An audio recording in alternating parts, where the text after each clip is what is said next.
संसार करून सुद्धा परमार्थ करणारे अनंत साधू संत आहेत. किती आहेत? अनंत साधू संत आहेत. काय पण तुम्ही स्वतः भक्ती अशी करावं की तो भगवंत प्रकट झाला पाहिजे. संत जनाई, स्त्री देह, कुठला देह? मातगण सर्वांनी नीट ऐका. स्त्री देह, वव्या जातवरती वव्या बोलून बोलून साक्षात विठ्ठल पांडुरंग तिचं काम करायला यायचा. ह्याला बोलतात कर्मफळची पात्रता.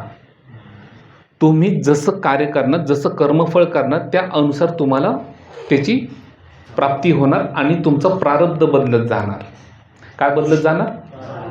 प्रारब्ध बदलत जाणार. आणि त्याच टायमाला कळणार. मग आता आई वडील जो असतो हा देहाला जन्माला घालतो, पण गुरु जो असतो हा जीव आत्माला परमात्मापर्यंत पोहोचवणारा असतो.